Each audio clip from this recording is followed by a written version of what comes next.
Assalamualaikum warahmatullahi wabarakatuh. Alhamdulillahi wa kafa wa ala ibadihi alladhina istafa, amma ba'd. Faqad qala Allahu ta'ala fil Qur'anil Karim wal Furqanil Majid.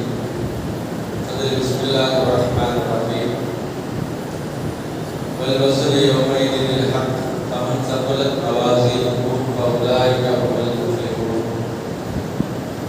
فقال نبينا صلى الله عليه وسلم التسبيح نصف الميزان والحمد لله يبلغ آمنا بالله. எல்லா புகழும் அல்லாஹ் ஜல்ல ஷானஹு தஆலா ஒருவனுக்கே உரித்தானது. சங்கைக்குரியவர்களே, இஸ்லாமிய மார்க்கத்தினுடைய அடிப்படை கொள்கை கோட்பாடுகளில் உள்ளது அல்லாஹ்வை நாம் ஒருவனுக்கு ஏற்றுக்கொள்கிறோம். இந்த உலக வாழ்க்கைக்கு பிறகு மறு உலக வாழ்க்கை கொண்டு இருக்கிறது என்று நாம் நம்பியிருக்கிறோம். கபர் நமக்கு கேள்வி இருக்கிறது. கியாமத் நாளில் அல்லாஹ் எழுப்புவான், விசாரணை செய்வான். நம்முடைய மனக்கள், நாம் செய்த காரியங்கள் எல்லாம் அல்லாஹ்வுக்கு முன்னால் எடை போடப்படும். நன்மைகளை பொறுத்து கூலி வழங்கப்படும் என்பதெல்லாம் இஸ்லாத்தினுடைய அடிப்படை நம்பிக்கை. எந்த அளவுக்கு அந்த நம்பிக்கையை ஒரு மனிதர் சரியாக நம்பல, அல்லாஹ்வை நாங்கள் ஏற்றுக்கொள்கிறோம், ரசூலை ஏற்றுக்கொள்கிறோம், ஆனால் எங்களுடைய ரசூல் தான் கடைசி, அதுக்கு பின்னால் ரசூல் கிடையாது என்றார்கள் யூதர்கள். அவர்களும் சொர்க்கத்தை நம்புறாங்க, நரகத்தை நம்புறாங்க, அல்லாஹ்வை நம்புகிறார்கள். ஆனால் என்ன பிரச்சனை? ஏன் குர்ஆன் காஃபிர் என்று சொல்கிறது? கடைசி நபி எங்கள் நபி தான். மூசா அலைஹிஸ்ஸலாம் பிறகு நபியே கிடையாது. அவங்க யார் நபியா இருக்கிறது? ஈசா அலைஹிஸ்ஸலாம் நபியா இருக்கிறது. மூசா அலைஹிஸ்ஸலாமுக்கு பிறகு வந்தவர்கள் ஈசா நபி. ஈசா அலைஹிஸ்ஸலாம் அவர்களை நபியாக ஏற்றுக்கொள்வதில்லை. அவர்களுக்கு வழங்கப்பட்ட இஞ்சில் அதை வேறமாக ஏற்றுக்கொள்வதில்லை.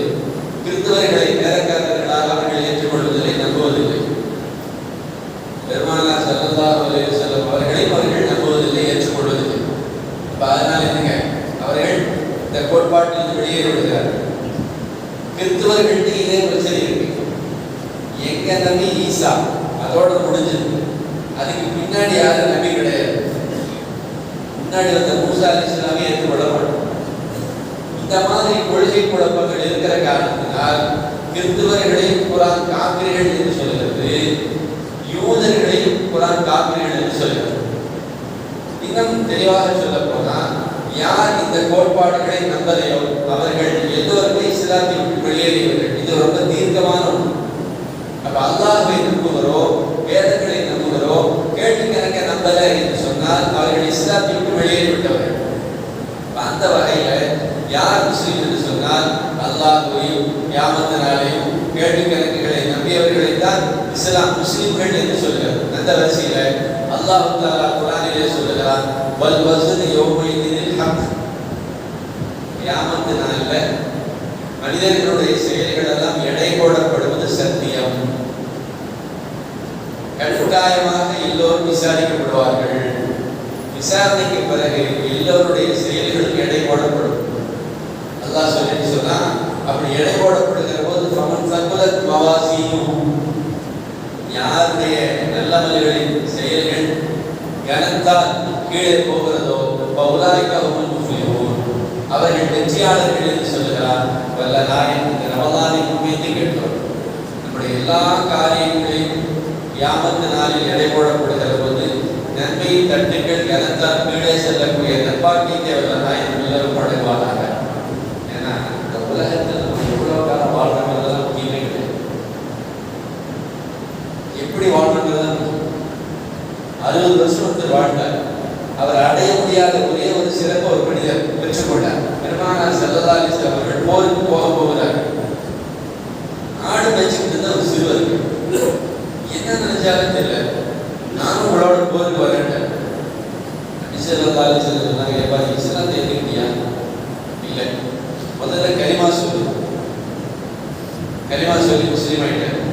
இந்த ஆளெல்லாம் யாருன்னு இங்க முதலாளி அவரை விட கொடுத்துட்டு வந்த போருக்கு போன ஒரு தொழுகை கூட தொழுகலைங்க. ஏன்னா முஸ்லீம்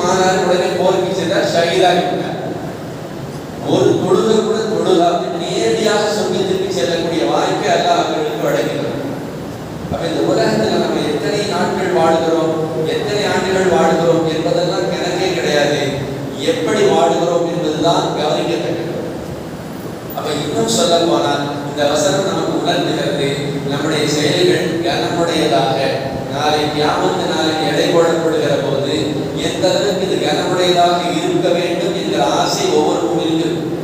ஏன்னா அல்லாஹ் தஆலா இதற்கு மிகுந்த முக்கியத்துவத்தை தருகிறார். சங்கைக்குரியவர்களே, பெருமானார் ஸல்லல்லாஹு அலைஹி வஸல்லம் சொல்கிறார்கள், கியாமத் நாள் ஆயிட்டு அல்லாஹ் தஆலா என்ன செய்வான், ஆதம் அலைஹிஸ்ஸலாம் கூப்பிடுவாங்க, வாங்க, இதோ உங்களுடைய பிள்ளைகளுடைய அமல்கள் எல்லாம் எடை போடப்படுது. யாருடைய அமல்கள் எடை கூடி விடுகிறது அவர்கள் சொர்க்கம் செல்வார்கள். யார் இந்த இடத்தில் எளிய முனையளவு கூட அநீதம் இழைக்கப்பட மாட்டார்கள், வாருங்கள் என்று ஆதம் அலைஹிஸ்ஸலாம் அவர்களுக்கு முன்னால் நிறுத்தப்பட்டு நம்முடைய அமல்கள் எல்லாம் எடை போடப்படும் என்று ஹதீஸ் ஷரீஃபில் வருகிறது.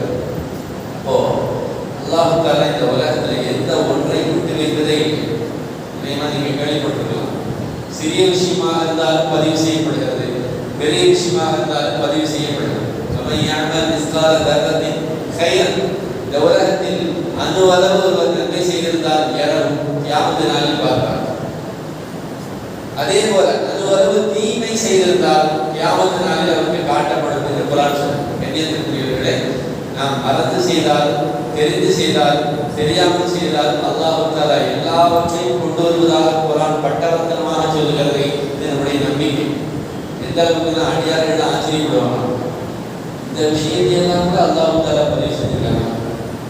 நம்ம போகும்போது சும்மா ரோட்டில் இருக்க ஒரு கல்லத்துக்கு ஓரமாக போட்டுருவோம், அதை நம்மளோட பெரிய அளவுக்கு யோசனையாக பண்ணியிருக்க மாட்டோம். தாகமாக இருக்க தண்ணி உடைய கொடுத்துருப்போம், அது ஒரு பெரிய விஷயமாக நாம் கவனித்திருக்கவே மாட்டோம். ஒருத்தர் வெளி தடுமாறி ரைட்டில் போய் போங்க அப்படின்னு சொல்லியிருப்போம், அவ்வளோதான். இதுவெல்லாம் நன்மையாக கியாமத் நாளில் பதிவு செய்யப்பட்டிருக்கும், நமக்கு காட்டப்படும். ஆச்சரியப்படுவார்கள் அடியார்கள். கண்ணியத்திற்குரியவர்களே, அப்படின்னா சிறிய காரியங்களும் விடப்படாது, பெரிய காரியங்களும் விடப்படாது. அல்லாஹ் சொல்லுகிறான், வைகான மிஸ்கால ஹப்பத்தின் கர்தல் அத்தைனா பிஹா. கடுகளவு ஒரு காரியத்தை அவர் செய்திருந்தாலும் அதை கட்டாயமாக எங்கிருந்தாலும் கொண்டு வந்து காட்டுவோம். கஃபா பினா ஹாசிபீன். கேட்டு எனக்கு கேட்பதில்லை, நாம் போதுமானவர்கள். ஏங்க அல்லாஹ் தஆலா இவ்வளவு துல்லியமாக நடக்கலாம்? உலகத்தில் இருக்கக்கூடிய எந்த படைப்பும் எந்த மனிதனும் அல்லாஹ் எனக்கு அநீதம் செஞ்சுட்டான்னு சொல்லிடுவார். நான் ஒரு காரியத்தை செஞ்சேன், அல்லாஹ் விட்டுட்டான், யாருமே சொல்ல முடியாது. எந்த அளவுக்குன்னா, நபி அவர்கள் சொன்னார்கள், எல்லா மனிதர்களுக்கு உண்டான கடமை கியாமத் நாளில் அல்லாஹ் நிறைவேற்றுவான். எந்த அளவுக்கு? உலகத்துல ஒரு ஆணி ஒரு ஆடை குத்தி, இந்த ஆட்டுக்கு கொம்பு இருக்கு, அந்த ஆட்டுக்கு கொம்பு இல்லை. கியாமத் நாள்ல கொம்பு இல்லாத ஆட்டுக்கு அல்லாஹ் கொம்பை கொடுத்து, உலகத்துல இந்த ஆடு முட்டு சரியா, இப்ப நீ பதிலுக்கு நீ முட்டு, இது உன்னை குத்தியதற்காக வேண்டி இங்கே நீ அதை குத்தி என்று அல்லாஹ் தஆலா சொல்லுவார் என்றார்கள் பெருமானார் ஸல்லல்லாஹு அலைஹி வஸல்லம். ஒரு விஷயம் கன்ஃபார்ம், நம்முடைய எல்லா காரியங்களும் எடை போடப்படுகிறது, நிறுத்தப்படுகிறது என்பதில் எந்த சந்தேகம் இல்லை. அதனால தான் குர்ஆன் அதற்கு பேர் நியாய தராசா, வஸனுல் ஹக், உண்மையான தராசு என்று சொல்கிறது. உலகத்தில் இருக்கிற தராசு மாதிரிலாம் இல்லை. உலகத்தில் தராசு பல வகை இருக்கு. வியாபாரிகள் எதுவும் நினைச்சுக்கூடாது. மளிகை கடை தராசில் ஒரு மாதிரி இருக்கும், கறிக்கடை தராசில் ஒரு மாதிரி இருக்கும், சூப்பர் மார்க்கெட் தராசில் ஒரு மாதிரி இருக்கும் இல்லையா? அதை வாங்கிட்டு அப்படியே இந்த இடத்துல இடையெல்லாம் போட்டு விட்டாரு. நகைக்கடையில் தராசில் ஒரு மாதிரி இருக்கும். வேடிக்கையாக சொல்லுவாங்க, ஒரு கிராமவாசி ஒரு கடையில் எப்படி கொண்டாந்து முருங்கா போடுவார். எவ்வளோ 10 கிலோ இருக்குது, அவரும் வாங்கி அப்படியே வச்சுப்பாரு, மளிகை கடை கறிப்பாரு. ஒரு நாள் யதார்த்தமாக எடை போட்டு பார்த்துருக்காரு, 9 கிலோ தான் இருக்குது. மல்லிகடை சரியான கோபம். கிராமவாசியாச்சே, நல்லவனா இருக்கேன், ஏமாற்ற மாட்டேன்னு நினைச்சு அப்படியே நம்புனா இப்படி ஏமாத்துறிய. ஏங்க என்னாச்சு? 10 கிலோட 9 கிலோ தான் இருக்கு. கிராமவாசிக்கு ஒண்ணுமே புரியல. அவர் சொன்னாரு, ஐயா என்கிட்ட எடை கல் இல்லை, எடை கல் இல்லை. உங்க கடையிலிருந்து வாங்கிட்டு போன சக்கரை பாக்கெட் 1 கிலோ பாக்கெட்டை வைப்பேன், அதுக்கு எதிரில் முருங்காய வைப்பேன் 1 கிலோ, மறுபடியும் வைப்பேன் சக்கரை பாக்கெட்டு, இந்த பக்கம் முருங்காய், இப்படி 10 முறை எடுத்துருப்போம் 10 கிலோ. அப்பதான் அவருக்கு புரிஞ்சு, நம்ம 1 கிலோவில் 900 கிராம் தான் போட்டு பேக் பண்ணோம், நம்ம வெளியே விட்டது நமக்கே பாதிப்பாகுதுன்னு அவர் புரிஞ்சுக்கிட்டாரு. ஒரு சம்பவம் சொல்லுவாங்க. கண்ணியத்திற்குரியவர்களே, உலகத்தினுடைய தராசில காம்ப்ரமைஸ் இருக்கு. அதெல்லாம் அப்படித்தாங்க இருக்கும். போங்க, அவசரத்தில் போட்டுருப்போம், ஒரே வரையில் முடிச்சிடலாம். அல்லாஹ்வுடைய தராசு அப்படி கிடையவே கிடையாது, கிடையவே கிடையாது. மிக துல்லியமாக இருக்கும். எந்த அளவுக்கு பெருமானார் ஸல்லல்லாஹு அலைஹி வஸல்லம் சொன்னார்கள், தராசில் எடை போடப்படுகிறது 3 வகையாக பிரிக்கப்படுமா. ஒன்று, யாருடைய நன்மைகள் தீமைகளை விட மிஸ்கால ஹப்பத்தி ஒரு வித்தளவுக்கு ஒரு விதை அளவிற்கு கூடுதலாக இருந்தாலும் அவர்கள் பலகுல் ஜன்னah சுவனம் போவார்கள். எவ்வளவு வித்தியாசம் பாருங்க. ஆதம் அலைஹிஸ்ஸலாம்ல தொடங்கி கியாமத் வரை வரக்கூடிய கடைசி மனிதர்களுடைய ஒவ்வொருவருடைய அமலும் பயோடேட்டாவோட இடப்படப்படும். யாருடைய லெவல் மலையளவுலங்க ஒரே ஒரு விதையளவு, ஒரே ஒரு மில்லிகிராம் கூடியிருந்தாலும் பலகுல் ஜன்னah. அல்லாஹ் தஆலா அப்படிப்பட்ட நசீபத்தை எல்லாருக்கும் வழங்குவாங்க. நம்ம அதுக்கு பாடுபடுறோம் இல்லையா? என்னதான் பாவங்கள் செய்திருந்தாலும் அல்லாஹ் சொன்ன பாவமும் இருக்குமா, ஆனால் நன்மை கூடியிருக்கும் என்று சொல்கிறார். அவர்களுக்கு பலகுல் ஜன்னah சொர்க்கத்திற்கு செல்லக்கூடிய வாய்ப்பு. சங்கைக்குரியவர்களே, சஹாபாக்களை நாம் எடுத்து பார்த்தால் இப்படிப்பட்டவர்களாக தான் பார்க்கணும். மனிதர்களை வச்சு நம்ம இடப்பட முடியாது. பார்த்த மனிதர்கள் சாதாரணமாக இருப்பாங்க சில பேர், ஆனால் அல்லாஹ் இடத்துல உயர்ந்த அந்த சீர்திருத்தவர்களாக இருப்பாங்க. நபியவர்கள் சொன்னார்கள், சில பேர் பார்க்க பராரிமா இருப்பாங்க. சொல்றது நம்ம நினைப்போமா, சொசைட்டியில அவருக்கு பெரிய மதிப்பும் அந்தஸ்தெல்லாம் இருக்காதான். ஆனா அவர் ஒரு விஷயத்தை சத்தியம் என்று சொன்னார், அல்லாஹ் நிறைவேற்றுவார். அல்லாஹ் நீ சத்தியமாக மழை வரணும்னா அவரு நம்மிடத்தில் மதிப்பற்றவர், ஆனால் அல்லாஹ்விடத்தில் மதிப்பிற்குரியவர். பெருமானார் ஸல்லல்லாஹு அலைஹி வஸல்லம் அவர்களுக்காகவே விஸ்வாசத்தில் வைப்பதற்கு அப்துல்லாஹ் பின் மஸ்ஊத் ரலியல்லாஹு அன்ஹு மரத்துக்கு மேலே ஏறினார். சஹாபாக்கள் இதுவரைக்கும் பார்க்காத ஒரு காட்சியை பார்த்தா அப்துல்லாஹ் பின் மஸ்ஊத் ரலியல்லாஹு அன்ஹுடைய கால் தெரிகிறது. காத்துக்கு வேண்டி அசைத்து கால் தெரியும். கால் எப்படிங்க இருக்கு, ரொம்ப மெலிஞ்சு மயில். அவருடைய உருவத்திற்கும் காலுக்கு சம்பந்தமே இல்லை. இங்க பாருப்பா, அவர் காலை பார்ப்பா என்று கேலியா கிண்டலாக சிரிக்கிறார்கள். சஹாபாக்கள் சிரித்து பார்த்து கேட்டாங்க, நீங்க சிரிக்கிறீங்க எல்லாரும் கால் பாருங்க எப்படி சுண்டிக்குவான் பாருங்க. நபியர்கள் சொன்னார்கள், பார்ப்பதற்கு உங்களுக்கு அவர் சாதாரணமாக தெரிகிறார், ஆனால் இவர் எந்த அளவுக்கு அல்லாஹ்விடத்தில் உயர்ந்தவர் என்று சொன்னால், ஃபவல்லதி நஃப்ஸி பியதிஹி, அல்லாஹ்வின் சத்தியம் என்று சொல்கிறேன், லஹுமா ஃபில் மீஸான் அஸ்கர் மின் உஹத். இந்த 2 கால்கள் கியாமத் நாள்ல அல்லாஹ்விடத்துல மீஸானில் உஹத் மலையை விட கனமானதுண்டா. அப்படிங்க, உஹத் மலை அது எவ்வளவு பெருசு, எவ்வளவு கனம், அதை விட இவர் கனமான மனிதர். என்ன காரணம்? பொருளாதாரம் இல்லை, ஆனால் செல்வாக்கு பெற்றவர், இறையச்சம் உள்ளவர், நேர்மையாளர், பரிசுத்தமானவர். நபியவர்கள் சொன்னார்கள், குர்ஆனை 4 நபர்களிலிருந்து கற்றுக்கொள்ளுங்கள். குதில் குர்ஆனின் நர்பா, அதுல ஒன்று யாருங்க? அப்துல்லாஹ் பின் மஸ்ஊத் ரலியல்லாஹு, சாலிம் ரலியல்லாஹு, முஆத் பின் ஜபல் ரலியல்லாஹு தஆலா, உபய் பின் கஅப் ரலியல்லாஹு. முதல்ல இவர்தான் அப்துல்லாஹ் பின் மஸ்ஊத் ரலியல்லாஹு. இதற்கு ஒரு சிறப்பு தெரியுமா? மற்றவர்கள் குர்ஆனை சரியாக திருத்தமாக ஓதுவாங்க. இவருடைய சிறப்பம்சம், குர்ஆன் எப்படி இறங்கியதோ அப்படியே ஓதுவார். யாருங்க? அப்துல்லாஹ் பின் மஸ்ஊத்ங்கிற சஹாபி. அப்போ உருவத்தில் பார்க்கும்போது சாதாரணமாக தெரிகிறார், அருவம் அவருடைய அந்தரங்கம் இருக்கிறது. பெருமானாரால் ஒப்பற்றவர், அல்லாஹ்விடத்தில் உயர்ந்தவர். குர்ஆன் எப்படி இறங்குச்சு அப்படியே ஓதுவார். நபி ஸல்லல்லாஹு அலைஹி வஸல்லம் கேட்டு பார்த்து அவர்களுக்கு சான்று வழங்கினார். பெருமானார் ஸல்லல்லாஹு அலைஹி வஸல்லம் காலத்துக்கு பிறகு உமர் ரலியல்லாஹு அன்ஹு ஆட்சியாளராக இருக்கிறாங்க. அப்ப இந்த ஈரான் தேசத்தில் இந்த மக்கள் இஸ்லாத்திற்கு வருகிறார்கள். வந்துட்டு கேட்டாங்க, எங்களுக்கு மார்க்கத்தை சொல்லி கொடுக்கறதுக்கு ஒரு ஆளை கொடுக்குறேன்டாங்க. யார் தெரியுமா அனுப்பிச்சாங்க? அப்துல்லாஹ் பின் மஸ்ஊத் ரலியல்லாஹு அன்ஹு தான் அனுப்பிச்சாங்க. அனுப்பும் போது உமர் ரலியல்லாஹு அன்ஹு சொல்ல வார்த்தைப்பா, நாங்களே இந்த வந்து நிறைய படிக்க வேண்டியிருக்கு. யாருக்கு?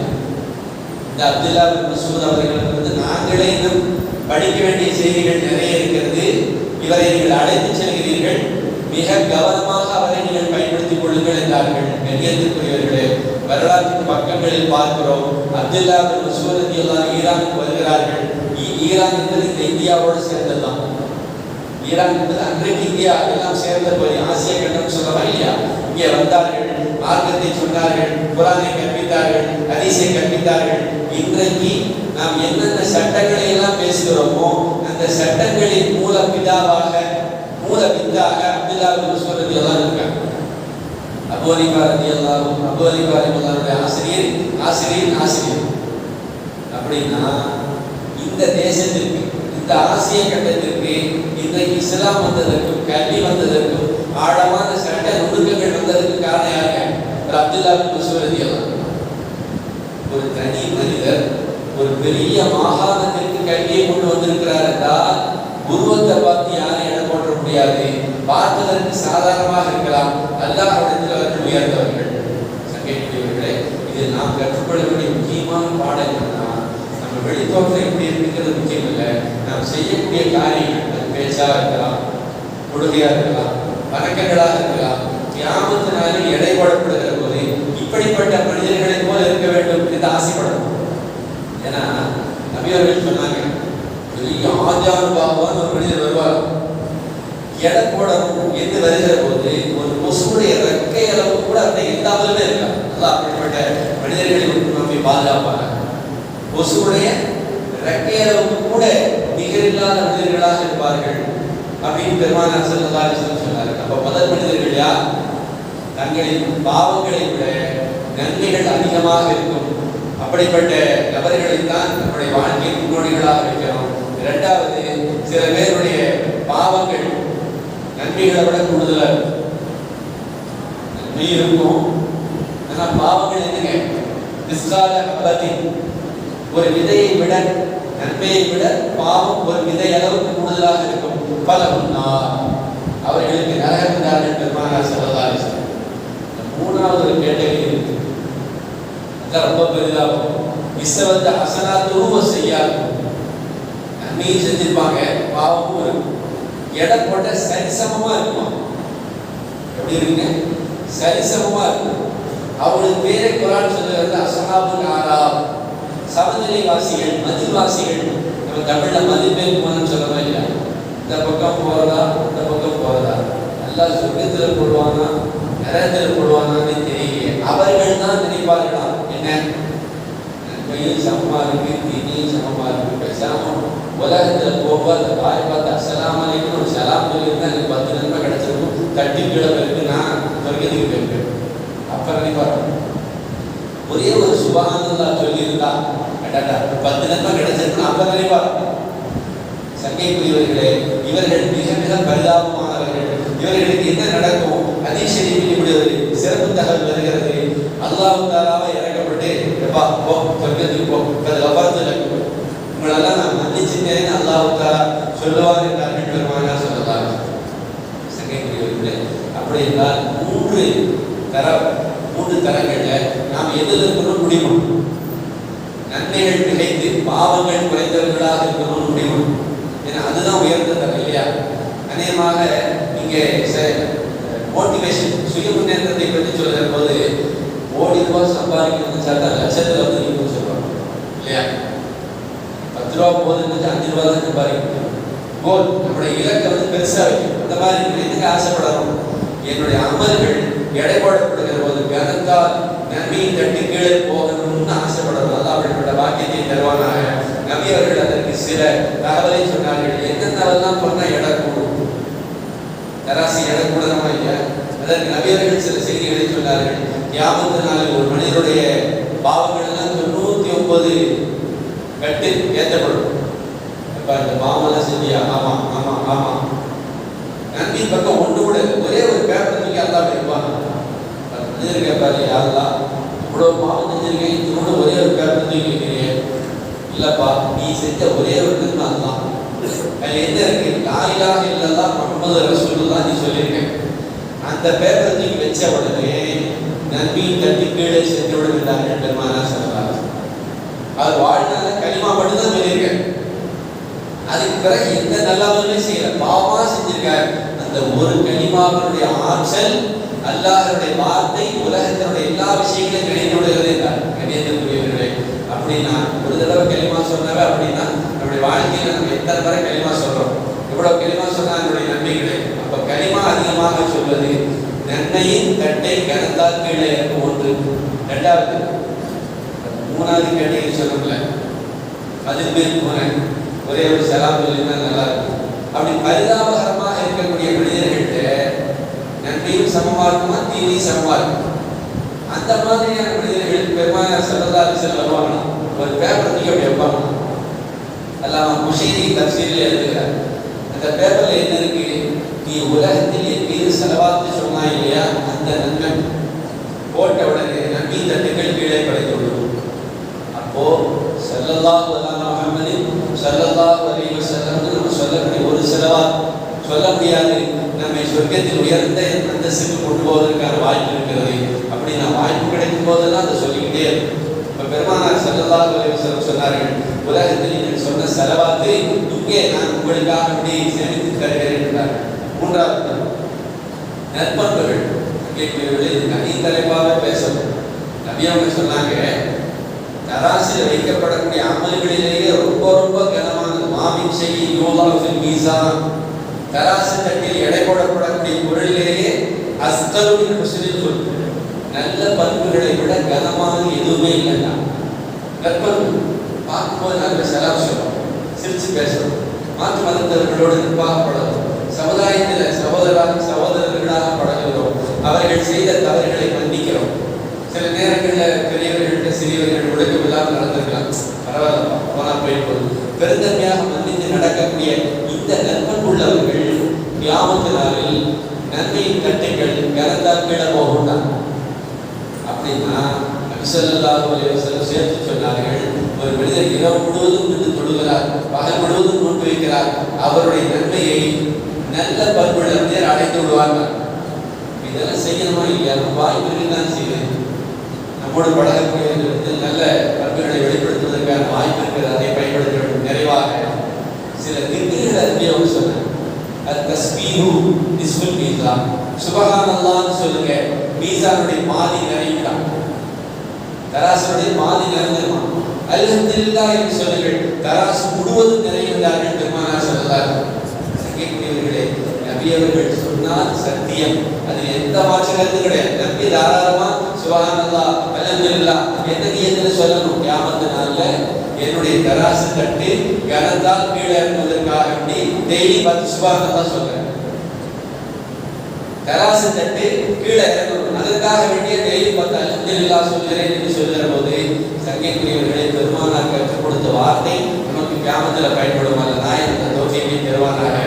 நபி அவர்கள் சொன்னார்கள், சொல்வதற்கு லேசான வார்த்தை, ஆனால் தராசில் வைக்கும்போது ரொம்ப கனமான வார்த்தை, அல்லாஹ்வுக்கு பிடித்த வார்த்தை. ரெண்டே இருக்கு. என்னங்க? சுப்ஹானல்லாஹில் அஸீம், சுப்ஹானல்லாஹி வ பிஹம்திஹி, கலிமத்தானி ஹபீபத்தானி இலல் லிசான். சொல்றது ரொம்ப லேசு. சுப்ஹானல்லாஹில் அஸீம், சுப்ஹானல்லாஹி வ பிஹம்திஹி, அவ்வளவுதான். இதை சொன்னா அல்லாஹ்வுக்கு பிடிச்ச வார்த்தை. நாளை கியாமத்து நாளில் எடை போடப்படுகிற போது நன்மையின் தட்டுகள் கீழே இறங்குகிறாங்க. சங்கைக்குரியவர்களே, வியாபாரிகளுக்கு தெரியும் எதை விற்கும் போது கூட அதிக லாபம் கிடைக்குது அதை வைக்கணும் இல்லையா? அந்த மாதிரி நன்மையை பெற வேண்டும் என்று சொன்னால் எதை செய்தால் அதிக நன்மை கிடைக்குமோ, தராசு தட்டு கனத்தால் கீழே இறங்குமோ, அப்படிப்பட்ட அமல்களை குறித்து கொள்ள வேண்டும்.